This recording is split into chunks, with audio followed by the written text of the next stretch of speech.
ইফতারে হেলদি কিছু খেতে চাও? সারাদিন রোজা রাখার পর ক্লান্ত শরীরের জন্য একদম পারফেক্ট। চিনি ছাড়াই মাত্র ২টি উপকরণের তৈরি দিলখুশ। এই ডেজার্টটা বানানোর জন্য আমি ১.৫ কাপ পরিমাণ টক দই একটা স্ট্রেনারে রেখে খুব ভালোভাবে পানি ঝরিয়ে নিয়েছি। এবার এই দইটা একটা মিক্সিং বোলের মধ্যে নিয়ে নিচ্ছি।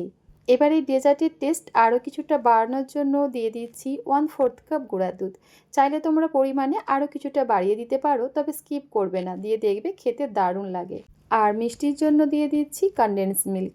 মিষ্টির পরিমাণ নিজেদের টেস্ট অনুযায়ী বাড়িয়ে কমিয়ে নেবে।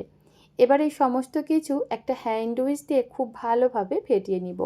এই কাজটি একটু সময় নিয়ে করতে হবে, যতক্ষণ না দইয়ের এই মিশ্রণটা একদম স্মুথ, মসৃণ আর ক্রিমি একটা টেক্সচার আসছে। আমি এখানে দইটাকে প্রায় ২ মিনিট সময় নিয়ে খুব ভালোভাবে ফেটিয়ে নিয়েছি।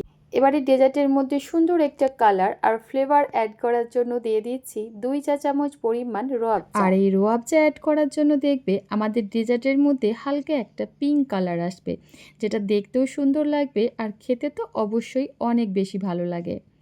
আবারও সমস্ত কিছু খুব ভালোভাবে মিশিয়ে নিয়েছি।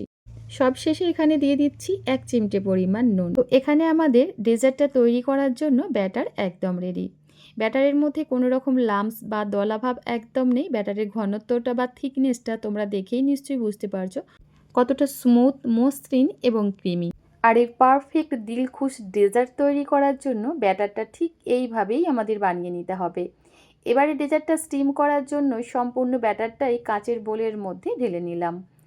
স্টিম করার জন্য দেখো এদিকে একটা প্যানের মধ্যে পর্যাপ্ত পরিমাণ পানি আগে থেকেই খুব ভালোভাবে ফুটিয়ে নিয়েছি। এবার এখানে একটা স্ট্যান্ড রেখে তার ওপরে ডেজার্টের পাত্রটা সাবধানে বসিয়ে ওপর থেকে একটা প্লেট দিয়ে ঢেকে দেব। চুলার ফ্লেম মিডিয়াম হাই রেখে ডেজার্টটা আমরা ১৫ থেকে ২০ মিনিটের মতো স্টিম করে নিব। আর হ্যাঁ, ঢাকনার মধ্যে কোনো ছিদ্র থাকলে অবশ্যই সেটা কাগজ দিয়ে বন্ধ করে দেবে। এতে করে ভেতরের বাষ্পটা বাইরে বেরোতে পারবে না, ডেজার্টটা খুব সহজেই স্টিম হয়ে যাবে। ঠিক ২০ মিনিট পর আমি তোমাদের দেখাচ্ছি। এখন কিন্তু দেখো টুথপিকটা একদম ক্লিন এসেছে, তার মানে ডেজার্টটা আমাদের সুন্দরভাবে স্টিম হয়ে গেছে। এবার এটাকে নামিয়ে ফ্রিজে রেখে ২ ঘন্টার মতো ভালোভাবে ঠান্ডা করে নিয়েছি। আর এই ধরনের ডেজার্ট আইটেম ঠান্ডা ঠান্ডা খেতে অনেক বেশি ভালো লাগে। এবার এই ডেজার্টটা মোল্ড আউট করার জন্য একটা ছুরি দিয়ে আলতো হাতে চারিধারে একটু ছাড়িয়ে নিচ্ছি, এতে করে দেখবে পাত্র থেকে খুব সহজেই উঠে আসবে। মাশাআল্লাহ, দেখতেই পাচ্ছ ডেজার্টটা দেখতে অলরেডি কতটা বেশি সুন্দর আর লোভনীয় লাগছে। ওপর থেকে সামান্য একটু পেস্তা বাদাম কুচি আর গোলাপের পাপড়ি দিয়ে সাজিয়ে নিয়েছি। এই ডেজার্টটা দেখতেই যে শুধু সুন্দর তা না, খেতেও অনেক বেশি মজার হয়। সারাদিন রোজা রাখার পর ইফতারে এইরকম ঠান্ডা ঠান্ডা এক পিস দিলখুশ খেলে দেখবে সারাদিনের সকল ক্লান্তি নিমেষেই দূর হয়ে যাবে। আর এই ডেজার্টের টেক্সচারটা দেখেই নিশ্চয়ই বুঝতে পারছো এটা খেতে কি পরিমাণ মজার হতে পারে, মুখে দিলেই মিলিয়ে যাবে।